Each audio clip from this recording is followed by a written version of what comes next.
Well, first of all, thanks for letting me do it this way. I was supposed to be with you, as you know, and I had the trip. I was supposed to go to Washington to talk to the guys at Theological College and then make my way to St. Louis.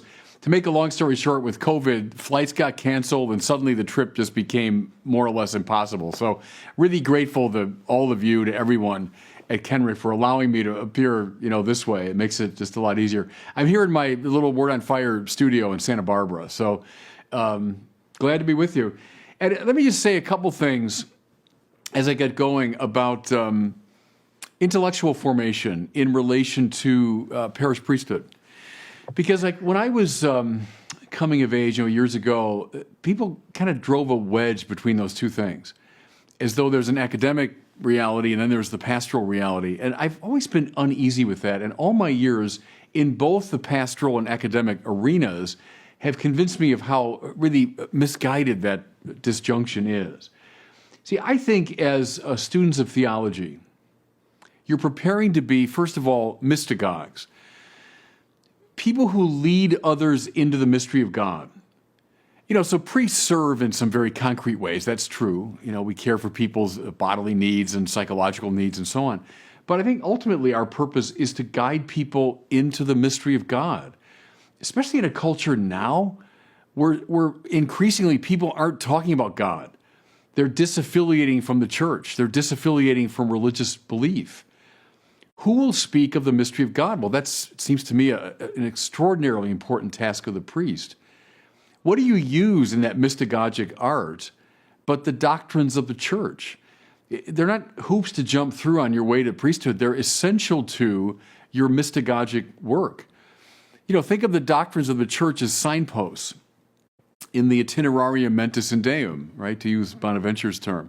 In the soul's journey into God, well, that's what you guide people with, are the doctrines of the church. So especially now in this hyper-secularized time, I think to be equipped to speak of the mystery of God in a coherent, compelling, intellectually satisfying way is pastorally indispensable. Second consideration, priests, it seems to me, are doctors of the soul. They do what's classically called cura animarum, right? The care of souls. And again, there are doctors galore in our culture that doctor the body in 1,000 different ways and doctor the mind and the psyche and so on. But who speaks for the soul? And in our increasingly secularized time, when people even doubt the existence or the importance of what we call soul, who speaks of that dimension of the person? And soul just names, seems to me, the deepest or most englobing reality of the human person.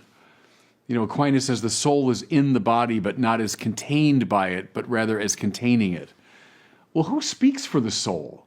That's the job of the curate, to use that old term, curate from cura, right, from care of the soul.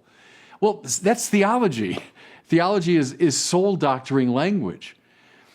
Prior to the modern period, when a lot of our great minds went into the physical sciences, the greatest minds in the West went into soul doctoring, it seems to me.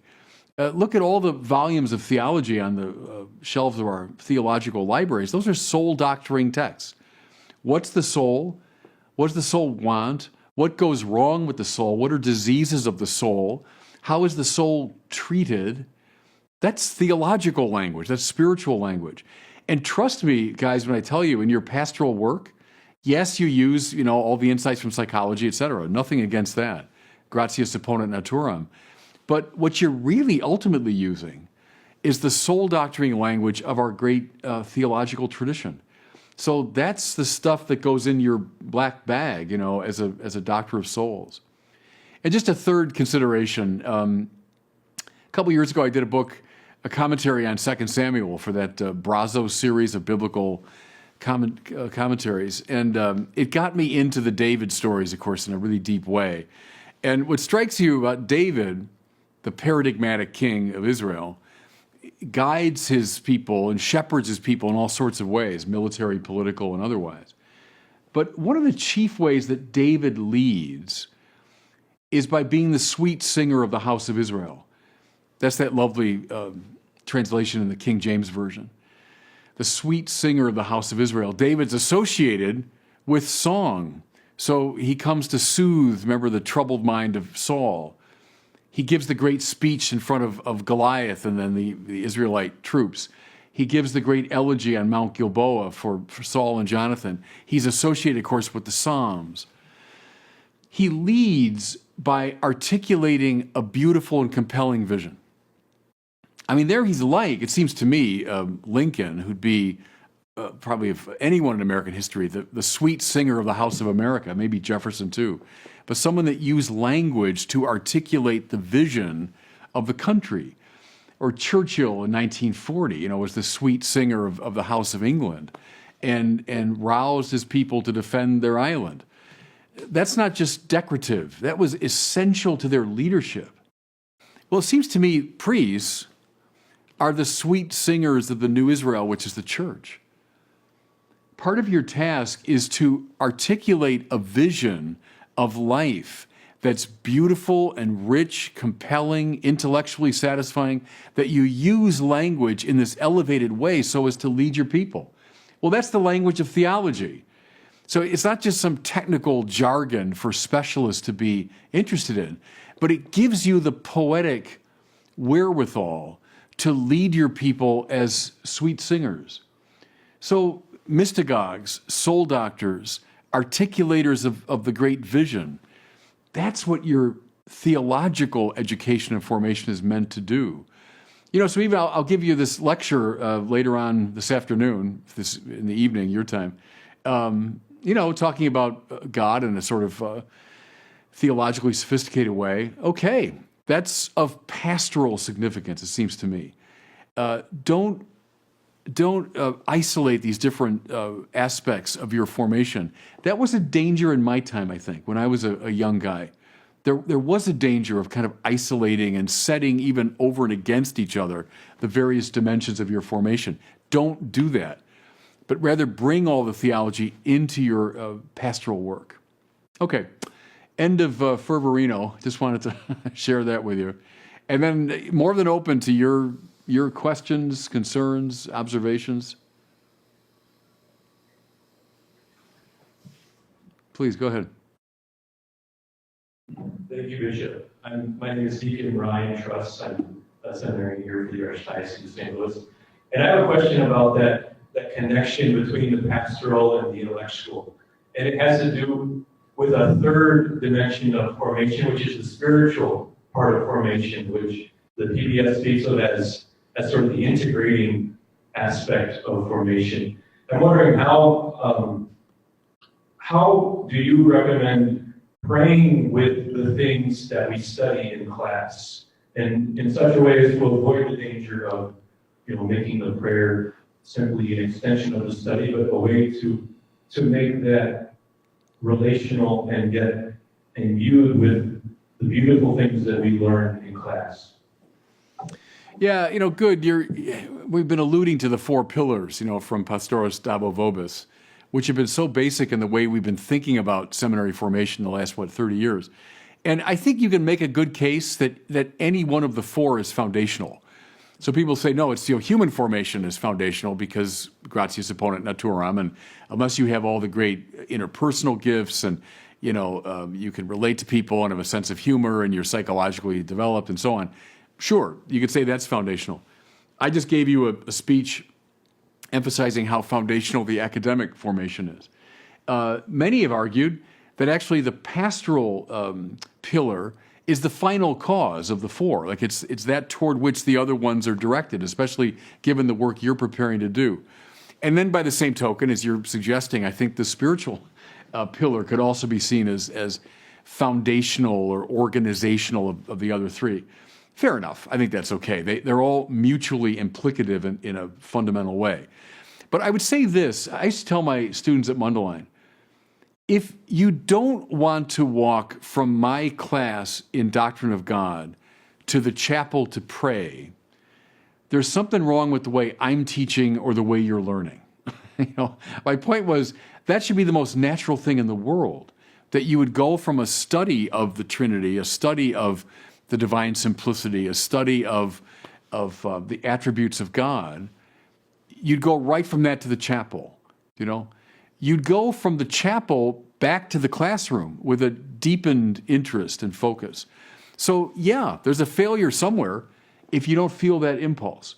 Of course you pray your way through theology. Of course you think your way through prayer.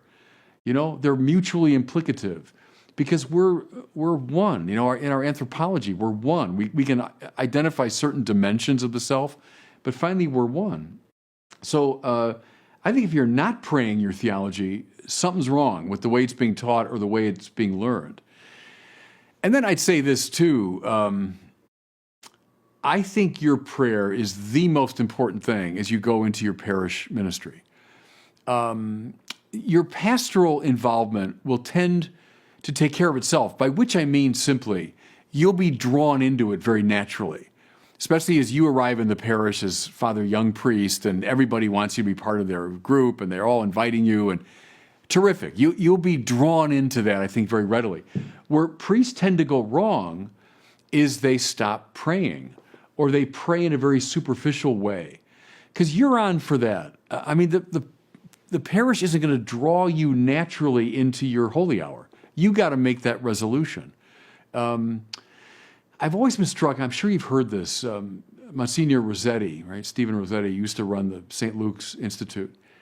He said, in his experience of dealing with dysfunctional priests having trouble, they're all unique in their own way. They've all got a unique type of problem.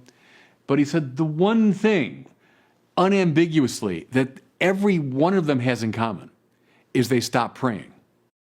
And from the moment I heard that, it struck me as dead right. I just thought intuitively that's right. And I've never forgotten it. The one thing all priests who have trouble and dysfunction have in common is they stop praying. So you have to consciously and concretely enter into the life of prayer, or you're not going to make it as a priest, as a parish priest. What I tell the guys here now in LA, when I talk to the deacons about to be ordained, you know, what advice would you give? And I say, your holy hour. I mean, in a way, the holy hour, and then the rest will take care of itself. The holy hour is the matrix from which the rest of your priesthood will come. So I think that's just indispensably important.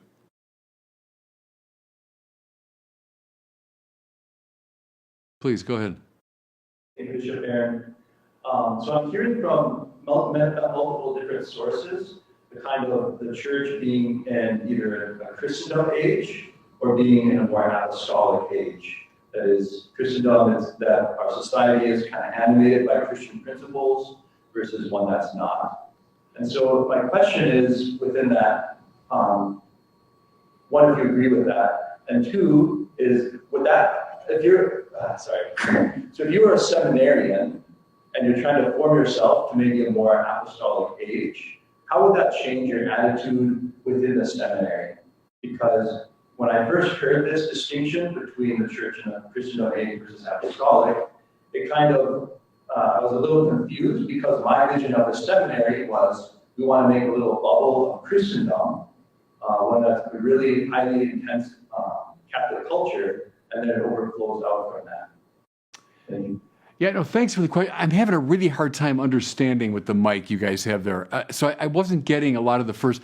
You talked about apostolic and Christendom, and I wonder, it's just really hard to get the questions with that mic. Maybe they can talk directly into the camera rather than... I wonder, yeah. Directly into the computer rather than directly into the... Is there a way to maybe talk directly into the computer might be easier than the microphone, because it's like real distorted. See if that works better. Okay, can you hear me now? Yes, Bishop much better. Go ahead. Much better. All righty. So I keep hearing this distinction between the church in a Christendom age versus an apostolic age, one that's animated in a fundamental way by the gospel, and one that's not. And so I keep hearing that we're being formed to live and to exercise our priesthood in an apostolic age. So with that in mind, would that change, if you were in a seminarian today, would that change your approach to the seminary? Something that's in my mind is, because my idea of a seminary when I first come here is that we want to make a bubble of Christendom, one where we can make a very Catholic culture in all its dimensions, with all the 4 dimensions of formation. And then from that, then we overflow out. But could you speak into that a little bit? Thank you. Yeah, no, good. Thank you, by the way. That was so much easier to understand that way. Good. You're raising a number of things. Are we dealing with a culture today more like the paganism the church met in the early days, or more like Christendom? I'd say more like paganism. The mark of our time, as I mentioned, is the disaffiliation, the rise of the nuns, the suspension of belief on the part of many people, the fading away of convictions that were enduring even for a time when people had stopped going to church, but sort of like going on fumes. But now increasingly, even that is fading away. So I think we are facing a culture in some ways more like the classical church. Now, because, I mean, Christendom, that's clearly not obtaining any place, certainly not in our culture, where there's a basic set of Christian assumptions and then animating the political realm in a very explicit way. I mean, that just doesn't exist now. But the church has always found a way. Go back to apostolic times. What did it do? At times hunkered down when it had to, when things got really dicey. Think of some of the finest spirits of the 4th century. They all took to the hills. You know, this is even Augustine himself, before he becomes a priest and a bishop, wants to retire into philosophical meditation. But look at Jerome, look at the young Chrysostom. You know, there was a desire to find this kind of intensely lived Christian form outside of the societal structures. But another great instinct in that time was to look for the semina verbi. So in all the church fathers, many of them anyway, you find what are the seeds of the word? What's available in the pagan culture that can be conducive to the gospel? And a lot of our theological tradition comes from that instinct. Go right back to Justin the Martyr, but come up to someone like Origen. I mean, Origen's assumption that he could find all kinds of semina verbi within the Greek philosophical culture. Well, without Origen, there's no Thomas Aquinas. I mean, the instinct of Origen became that of Augustine and eventually Aquinas. So in my own work, both academic and evangelical, I've tried to do that. What are the semina verbi, the seeds of the word, that are available even in what's in some ways a post-Christian culture? Okay, find them. Find them. You're being trained right now to find the semina verbi, because they're there very often, but people can't find them. They can't name them. Well, you can. So do that in your pastoral work. Do that in your evangelical work. I kind of liked your instinct about the seminary as a little bit of that place to hunker down. You know, fair enough. It's sort of the Noah's Ark image of a microcosm of God's good order is preserved during this time of chaos. Okay. I like that. I think seminaries do have that role. Your liturgical life, your intellectual life, your community life, you're intensely living the Christian thing. But with Noah's Ark in mind again, when the ark comes to rest, the life goes out, right? So that's your job. You're being trained not to be monks, but to be apostles. You're going to be sent into this culture, which is certainly not a Christendom culture. It's in many ways a post-Christian culture, but you're sent out into it. Having hunkered down for whatever it is, 4 years, 6 years, 7 years, fine. But now open the windows and doors and out you go. And then I'd say, look for the semina verbi, assimilate what you can, resist what you must. That's always been the instinct of our best church people over the centuries. So look around the culture. What's assimilable here? What can I bring in to the life of the church, and what needs to be resisted? Both and, under the rubric of the apostolic. Yeah, so good. Please come up to the computer. It's just a lot easier to understand. Hi, go ahead. Bishop, my name is Jonathan Tolberg. I am a seminarian for Diocese of Wichita and the Third Theologian. Good. I have a question about the interplay between evangelization and technology. Mm-hmm. And so could you speak about that for a moment, and then about the role of a live-streamed Mass and how that is affecting our church? Thank you. Yeah, so the general question, is a good one, and I've been for different reasons, drawn into that world. I felt the summons, kind of, I think from the Lord ultimately, to do more evangelical work. And then it was Cardinal George of Chicago who sort of gave that institutional focus for me, where he really assigned me to do evangelical work. And in the early days, I was radio a little bit, and then Cardinal George had me giving lectures in downtown Chicago. So I'd give lectures at lunchtime to business leaders and so on and so forth. And we'd gather 200 or 300 people in a nice room and serve a simple lunch, and I would give a talk, and then they go back to work. So it was it was good. I enjoyed those talks, and I hope they did too. But when I finished, I said to the Cardinal, they're good, what we just did, but there's something kind of 19th century about it. It's something John Henry Newman would have done. But I said, now we have these tools available to us that are extraordinary. And Cardinal George, was a bookish man of his generation and didn't really understand the new media, but he got the idea. He said, okay, I think that's true, and maybe go forth now and use the new media to evangelize. So that's where that came from. And I just think it would be derelict if we didn't use the new media at this point. Like everything else, it's corruptible. Everything else in human experience is corruptible, and God knows the new media can be used for terrible things, and they can bring forth the worst in people. I've seen that. Nevertheless, I think it's incumbent upon us to use this tool, which will enable us to find people who are not coming to our institutions anymore. There's something very naive on the part of some church people, I think, when we'll just, improve our programs and we'll have a better lecture series at the parish. Well, that's great, but the people we are targeting aren't coming to our programs. We have to go out into their world to find them, and the social media allow us to do that. You got to be disciplined, and you have to be spiritually alert as you're doing it. But I think it would just be a crime if we didn't use this tool that was available to us. And you guys have it in your blood in a way that I don't. I mean, I came to it, I love books and articles and, all that business. I didn't know much about social media and all that. But you've got it in your blood. You grew up with it. It's in your fingers. And so use it creatively and with panache and with great intelligence.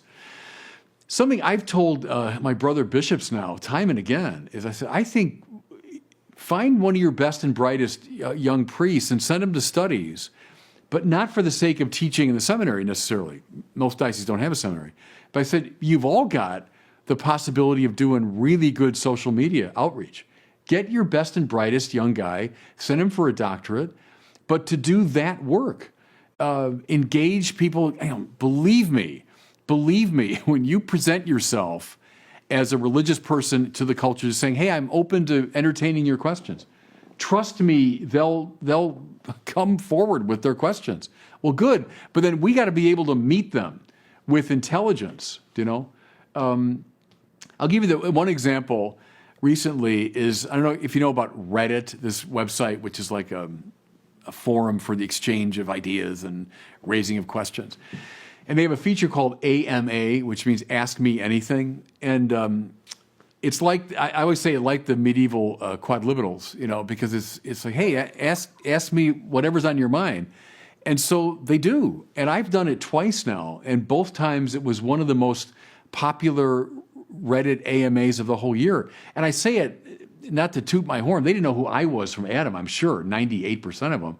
But I was a Catholic bishop who loves talking to atheists and seekers. That's something like that is how I presented myself. Well, I mean, they came forward in enormous numbers to engage me. My point there is, you start in your parish, in your diocese. You start a social media outreach, and they'll come. They'll come. So that's the answer to the first part of the question. The live stream masses, I did them now for several months at the worst of the COVID period, and then once out in California, the churches were opened again, we decided to stop doing them. I think they were fine as a stopgap. I never think they're any kind of substitute. Ours were widely viewed all over the world, and I think they were beneficial. I'm glad we did it. but I was also eager to get people back to church. And frankly, I don't know what it's like in all your various dioceses, but out here we're still able in a very limited way to have people at church, and that really worries me. Will they come back in great numbers? So I don't think by any means that live stream masses are a substitute.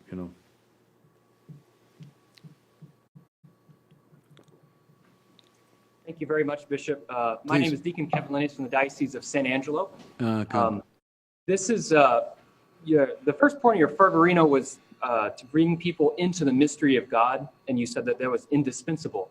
And you were touching on this just now with the social media, but have you found any really good practical ways for a parish priest, I guess other than social media since you talked about it, to reach beyond the parishioners to get those people that aren't coming to church to recognize who is God in his essence? Of course, not making it super philosophical, but to bring people into the nature of who God is.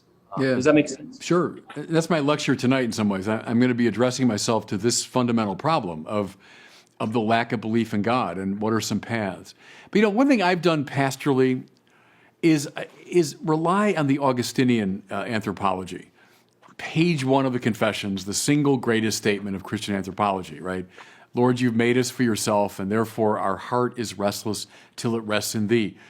I use that almost every day, I would say, in some social media context, in a combox or a response to somebody, because I think everyone, even the most ardent atheist, recognizes the legitimacy of that. Nothing in this world satisfies the deepest longing of the heart. So the heart orders me to something which necessarily goes beyond this world. We could talk about it in terms of conscience, how there's a higher voice ordering my moral life, but see, people are so freaked out by the moral life. But the Augustinian thing is, it's more fundamental, It's this longing, this desire of my heart, which I know can't be satisfied. And trust me, they can be the crustiest, most anti-religious person, but they know that's true. Well, if that's true, you are actually in the presence of the God that we keep talking about. The God who has planted that desire in us and is waiting to fulfill it. So I think that's just a good method. And then one way to do that is look at every movie that you'll ever see, any book you'll ever read, to some degree is always haunted by the Augustinian anthropology. There's some version of, oh yeah, you're hungry for something, and whatever it was you were seeking to satisfy it didn't work. Now, watch every Billy Graham homily ever delivered. They have that basic structure always. You've been seeking happiness in A, B, C, D, and E, haven't you? And it hasn't worked, has it? I want to give you what does work. And watch every single Billy Graham sermon has that basic structure. Listen to John Paul II. You'll hear it all the time in him, the Augustinian anthropology. So I would recommend that as a good way in. It's a good mystagogic method.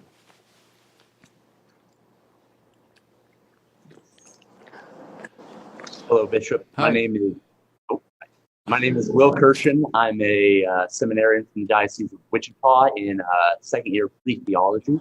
My question regards, you often talk about the way of youth, its role in evangelization. Yeah. And I think, at least for me, it can maybe be easy to wrap my head around how that might apply for an artist or for a pastor who's responsible for the Hey, how are you?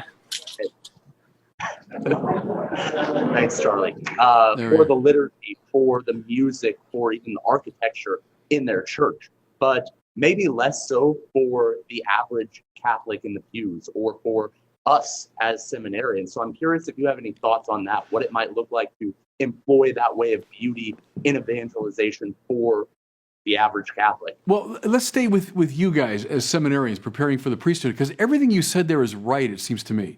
The liturgy, art at the Mass, music, architecture. Well, every one of you is going to be a pastor, please God, someday. And as pastor, That's your job, is to coordinate all the charisms in your parish. So maybe you're not an artist yourself. You're not an architect yourself. You're not a musician yourself. So what? But your job is to coordinate all of those charisms for the sake of the mission. And so everything you said, that's it. That's how you use the via pulchritudinis, right? The way of beauty. As you suggest, if you are an artist, architect, and musician, great, then you do your own work, but you're a coordinator of it. I'll give you an example. When I was rector at Mundelein, we redid we used to call it the house chapel, which was a very bland 1970s, very beige sort of chapel. And so when I became rector, I decided John Paul II had just been canonized. I said, let's make it the John Paul II chapel. And we really did it up right. We had, I think it was 19 just empty windows. That was the aesthetic of the time, empty windows. So I said, let's fill them with stained glass of the great saints and blesseds of John Paul II. Let's create a beautiful icon of John Paul II. Let's have Our Lady Guadalupe. Let's have beautiful crucifix and statues in the front. Let's have an altar that's really beautifully crafted. Well, I mean, I can't do any of those things. I don't know how to do any of those things. But as rector, my job was to coordinate this whole effort. And so we got very fine stained glass artists and very fine painters and iconographers and woodworkers and so on. And I coordinated them to produce the John Paul II chapel. Well, please God, a lot of you will have the chance to build a church, to redecorate, redesign a church. Well, bring the beautiful forward. We did mute it in the years after the council, and it was a dumb mistake. I mean, it was not at all in the Vatican II documents. On the contrary. But yet we did kind of mute the beautiful. We construed church buildings as just tents where the holy people gather for a short time. And no, that's not at all of the great Catholic tradition. So I would encourage all of you, and that's why, maybe the pre-theos especially, study the arts. Maybe you're not going to be a great painter yourself, but you can study the artistic tradition, learn to love it. Study the great musical heritage of the church. Study architecture. And the general idea here, I've talked about many times, is of the three great transcendentals, the beautiful is the least threatening to people today, I think. Most people are shaped by a postmodern culture. There's no objective truth, no objective moral value. It's all a power play. Don't tell me what to do. Okay, granted that, then is it best to use the third transcendental of the beautiful, which is less threatening? Just look at this. Let me just show you something. How often in the great tradition you'll see these stories again and again, that people are converted by a church building. They're converted by a picture. Do you guys know Christopher Hitchens, right? The most famous of the new atheists who died now several years ago. But his brother, Peter Hitchens, is an ardent Christian. So they're very interesting. And they debated a few times, actually, the two brothers. But read Peter Hitchens' autobiographical work. He talks about, I believe it was Roger van der Weyden, there was a painting of the Last Judgment. And he wandered into this cathedral in Holland, I think it was, or France somewhere. And he sees this picture by Roger van der Weyden from the 15th century. And at the time, he was basically a non-believer. But that picture changed him, and it started him on the path toward belief. Think of the young Cardinal Lustiger. As his parents are killed in the Shoah, he's living with a Christian family in France, but has no Christian faith at all, till he wandered into a cathedral. And that's what started the process of conversion. So long before he got to anything like arguments or, rational discussions, he was converted by a building, by a church building. I take that very seriously. And I think you should too, as future leaders of the church.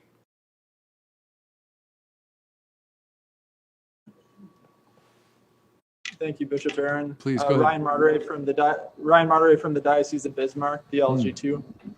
So my question is, as you look at some of the saints of technology who have been very creative, Venerable Fulton Sheen, Mother Angelica, St. Maximilian Kolbe, it seemed they lived lives of deep study and deep prayer. And it seems one of the temptations for a young priest could be to focus on the means and the creativity of how to promote these things, and maybe to become dissipated and to abandon the life of deep study. Mm-hmm. And so how would you recommend, and how have you seen in your own life, to continue this habit of study throughout the priesthood? Good. I like the word habit there. I used to talk to the Mundelein guys about having the habitus of theology. I tell the young deacons here in LA, prayer and study. When I walk into a priest's house and I don't see any books, that's always a bad sign. When I was rector, I would visit the students in their room sometimes, and I'd always look at their bookshelves. And they came to know this, so they kind of got them prepped for me, I think, when I came. But I would go over and I would just, what are you reading? And, what do you think about this book? And, it's indispensably important that you pray, yes, and Fulton Sheen, who gave us, I think, the renewed interest in the Holy Hour. That's one of his great gifts to the church. But that was the key to his spirituality. John Paul II said the same thing. Reginald of Properno, Thomas Aquinas' Socius, said the same thing about Aquinas. That he got his far more wisdom from his hours of prayer than from his study. So that's basic in the life of the church. If you're doing evangelization or teaching through social media, a fortiori, you should be a person of prayer. But also, I like your stress on study. You're not reading. You'll start repeating yourself. You'll start telling the same boring stories. Trust me, your experience isn't that compelling. When I was going through the seminary, tell them about your experience. Well, okay, I get it. We're meant to, bring this message to bear in people's lives, but my experience is not that thrilling. What's thrilling is the gospel. What's thrilling is the Bible. What's thrilling is this world opened up by revelation. Learn that world. You read the sermons that we've preserved over the centuries, from Origen through Fulton Sheen. They don't sound like the sermons I was taught to preach, which are all, let me tell you a joke first, and tell you about my experience. They don't sound like that. They sound like intense explorations of the Bible. And I think that's what we need, So that's my little fervorino on the importance of study if you want to be successful over many, many years as a preacher, because it'll dry up fast if you stop praying and stop reading. And by the way, you can tell, can't you? When you hear a preacher and you think, boy, I wonder if this guy is praying or studying very much. So yeah, do it. Do both. Hello, Bishop. I'm Jared from the Diocese of Kansas City. I'm in third theology. And I had a question about Sunday. So speaking of good habits and being thrilled by what we're learning about, what do you think the place of Sunday is, not just going to Mass, of course, but also celebrating it well? What do you think that has in terms of evangelization in our ministry? And then also, do you have any ideas of what that looks like? When you say Sunday, you mean like to really live the Sabbath or the Lord's Day well? Is that what you're driving at? Yeah, like leisure and prayer. Well, I don't know if it bugs you. This happened to me now several years ago. My nephew, who's now finishing up college, but he was just a kid at the time, and he asked me to come to one of his basketball games. Well, I had Mass early, and then the game was like in late morning. So I went to this gym, and I watched the game. But afterwards, he brought me up to the coach to introduce me to the coach. So I greeted him. Then I said, "Coach, let me ask you though, why are you having these boys play on Sunday morning? This was like a Catholic, league." And he looked at me like I had two heads. And I said, they got 6 days of the week they can play. Why are they playing on? When I was a kid, no one did. We didn't play sports on Sunday morning because you assumed most people in the culture went to church. So I think that's indicative of a real problem, and the recovery of the Dies Domini. I take that very seriously. And precisely prayer, study, leisure, all these wonderful things that recreate the soul, recreation, right? I think it's a real problem that we've lost that.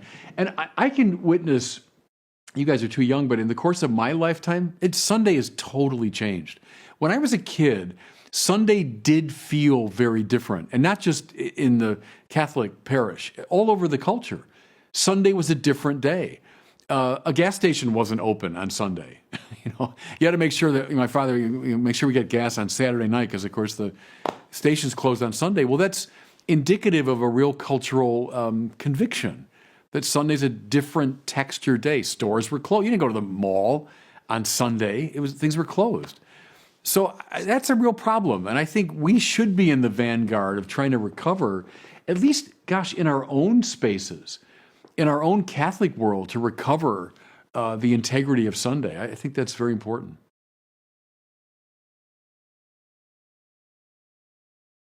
So Bishop Barron, my name is Jeff Venables.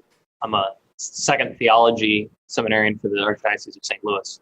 Okay. My question is kind of going back to this tension between putting effort forth towards evangelization, much as We're on Fire does, but it seems that there's a tendency to focus so much on that we ignore providing for the people that are in the pews, that 20 or 40%.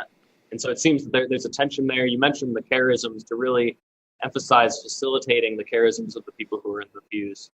So how would you navigate that balance? Yeah, good. It's both and, obviously. And people have different interests and charisms. And so, we do both. I've just sort of intuited, for me, an important part of my ministry is reaching out. But the ultimate purpose of that is to bring them back. It's not just to leave them beguiled by a video on YouTube. The purpose is to bring them back to Mass, to bring them into the pews, absolutely. One thing I'd say, one way to bring them together is turn the people in the pews into missionaries. So I think we can settle for, they're coming to Mass, thank God, I'm all set with these folks. No, now you shape them to be missionaries. I don't know if you guys know the name Rick Warren, the big mega church Protestant pastor out here in California. And I've met him a couple times. And, he's famous for what's the book? The Purpose-Driven Life and all that. Well, anyway, we were talking, and he said, what everyone knows about me is I wear the Hawaiian shirt, and call me Rick, and very friendly and welcoming and all this. He said, well, yeah, that's to draw them in. So he wants to get people to come. But he said, once they're in and they've signed up, he said, then I put major league demands on them. First of all, discipleship. They have to be in programs of Bible study and deepening their faith. And then finally, he said, mission. Every one of them has to go on mission of some kind. And if they don't, Rick Warren told me, if they don't, he said, they're out of the church. He doesn't let them come back. So that's a side of Rick Warren you don't see. But I wonder if we Catholics could use a little bit of that, namely to challenge the people who are coming to church. Yeah, that's great. Delighted you're coming to church. But now, go. The Mass has ended. Go. Glorifying the Lord by your life. Go out and be a missionary to this increasingly secular world. So that's where I'd bring them together, is take the people in the pews, but turn them into missionaries as well. So they're not complacent, and you're not just doing it all on your own. But we're all sent on mission, Bishop, can you hear me okay? Yeah. Hi. Can I butt in? Sure. Deacon Mitchell Bear, Archdiocese of St. Louis. Just thinking about evangelization, it seems to me like almost as important as beauty is oneness and unity. And the importance, I guess, of presenting a united front as a church and as a presbyterate and as the leaders of our church. So can you speak on that and the importance of that for evangelization, especially in the midst of also like the corruption in our church, and how to maintain that unity and that united front? Yeah, good. You're dead right in suggesting that the lack of unity is evangelically repulsive. When people look at Christians and say, well, look how divided you all are, how you're at each other's throats all the time, that's a complete turnoff, it seems to me, towards someone that wants to join the church. And so that we be united in our essentials, absolutely. And we are deeply disedifying in the measure that we are fighting with each other. And that's one of the shadow sides, as you know, of the social media, is when people go on social media and just see Catholics bickering hatefully with each other. I mean, that just turn the thing off. I mean, that's a counter sign of extraordinary power. So yeah, that lack of unity is super problematic. And who knew about it right away but St. Paul? I mean, read the Pauline epistles. Constantly, he's worried about divisions in the church. You know, I'm with Apollos, I'm with Christ, I'm with Paul. Has Christ been divided? You know, so Paul right away saw that problem. Well, it persists, and the social media has exacerbated it for sure. So I'm with you there. I mean, we just got to cut that out, that sort of bitter divisions within our own church. Now, having said that, yes, indeed, there's corruption in the church that has to be named and has to be brought out into the light. And if the church doesn't act, that becomes deeply disedifying to people. I know that from lots of experience, is when people see a church that is wrestling with corruption, but doing so inadequately, that turns them off and turns them away. So, but that's not being divisive. That's being clear, it seems to me, and following the impulse of the Spirit to bring to light corruption and try to solve it. That's why I wrote my little book, Letter to a Suffering Church, was trying to name that problem as clearly as possible. So, you know, that's some of the texture of that question. Absolutely, unity is evangelically necessary. So let's stop this crazy, hateful bickering with each other. At the same time, corruption unaddressed is deeply disedifying. So we have to do that, you know. Quick answer to a complex question you're raising there.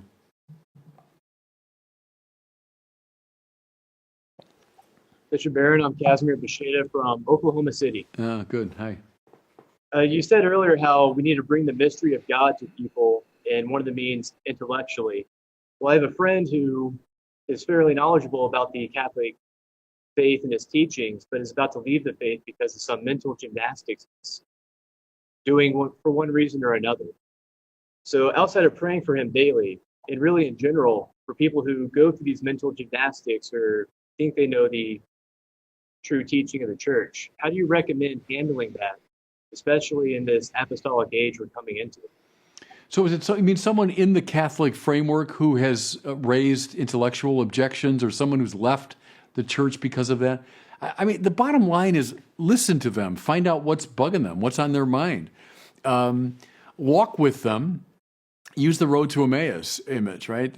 Hey, what are you talking about as you go? So find out what's bugging them, and then, gosh, engage it. That's why you're studying what you're studying, so you can respond to people's questions. If it is just mental gymnastics, I mean, show someone that. Like you're going through motions here that are unnecessary, or you're inventing problems that don't really exist. But I would, listen to them. If someone's got an intellectual objection, take it seriously. And chances are they're repeating something that's been said by smart people over the centuries. Tell them that.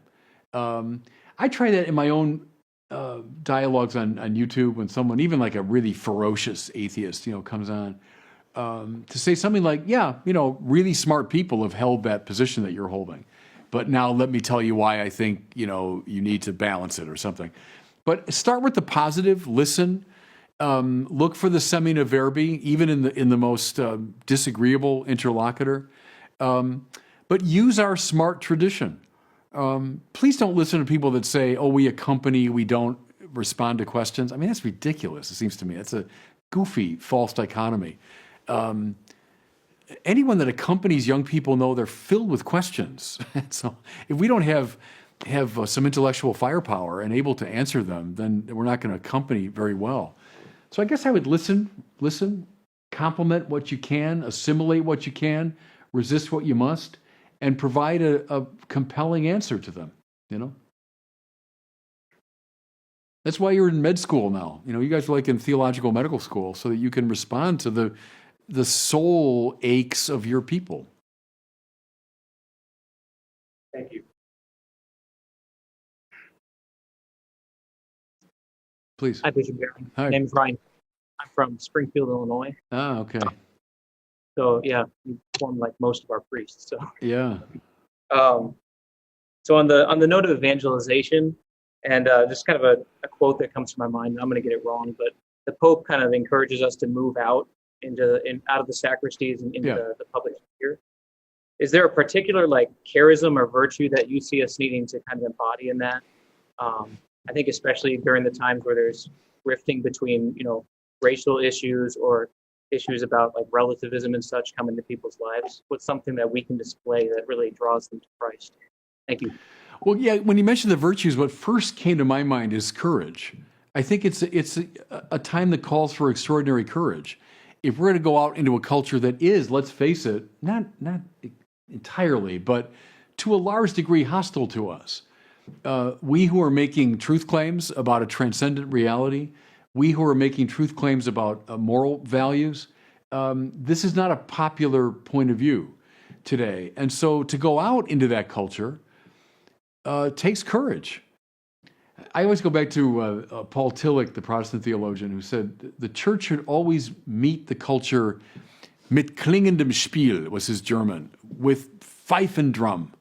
Well, see, fife and drum also gives the sense of a soldier going out with courage. So we go out with panache and with confidence, but also with courage to meet a culture that's going to be antipathetic to us. So I guess I'd mention cultivating that. But you go out with the apostolic spirit. We've all been sent, and you guys are preparing for an apostolic life.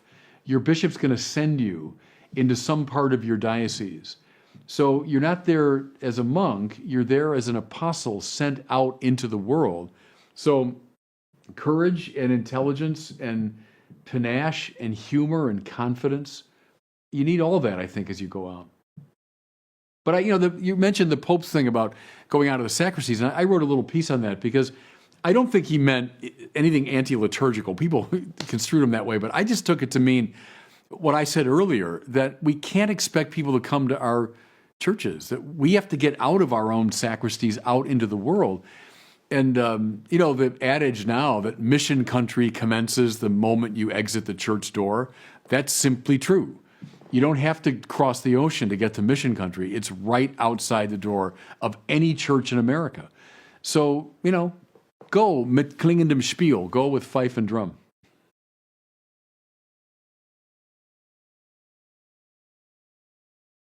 Hey, Bishop. Hi. Jim Mason, President Rector here, but don't let the men know because they're aware of that. I want to thank you for being with us first. So thank you for taking the time. But second, in your book, To Light a Fire on the Earth, you talk about small Word on Fire communities. And could you talk about this idea of these small communities, and are they being formed? Any update on that? And just kind of what the men in their priesthood, what that would look like. Yeah, no, thanks. Thanks for having me too. I appreciate it. Yeah, where am I right now? What room am I in at Kenrick? Where are you guys? Are you like in a auditorium or what is that? They're in the auditorium. Okay, good. It's so thanks for having me. I'm glad to be with you. The Word on Fire has moved from being simply a ministry now to being a movement. And we have the Word on Fire Institute, which is based down in Dallas. And the Institute has now about 16,000 people in it. And this is lay people largely, who are being trained with specialized courses and programs to be evangelizers themselves. Now, currently, it's an online reality. So we have people from all over the world, and they take these courses together and they interact online. But the ultimate goal is to get these grounded in various places, first in our country and then I hope around the world. So there might be Word on Fire centers in various parts of the country. And the idea, again, is to draw largely lay people into the work of evangelizing the culture. I hope priests one day could play a role in then ministering to these Word on Fire centers around the world. So we're on the way, The Institute exists. I don't know if any of you belong to it, but we have a wonderful journal that comes out about 4 times a year, and then the courses and access to all the Word on Fire material. But it's meant to shape the laity to do this work, because you know, we're the spiritual leaders of the community, but we can't do everything. I think we have to empower the laity to go forth. So that's what the Word on Fire movement and institute are about.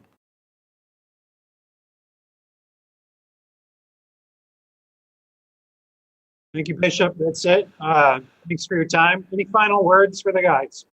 Well, God bless you guys. Hope you're coming back tonight. I hope. I think I'll be back in a few hours to deliver the lecture. I wish I could be there with you. The last time I was at Kenrick was not in Kenrick proper. It was near a hospital in St. Louis. Does that ring a bell to anybody? It was when Father John Horn was rector, and I gave a talk on Ash Wednesday. It was the beginning of the Lent season, and I think they were working on the main buildings of the seminary, and you were like in a different location.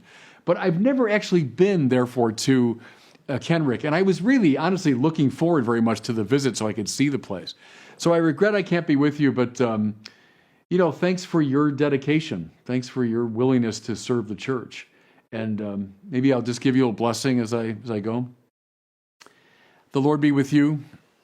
And may the blessing of Almighty God, the Father, and the Son, and the Holy Spirit come down upon all of you and remain with you forever and ever. Yeah. Amen. Thanks for watching. If you enjoyed that video, I encourage you to share it and be sure to subscribe to my YouTube channel.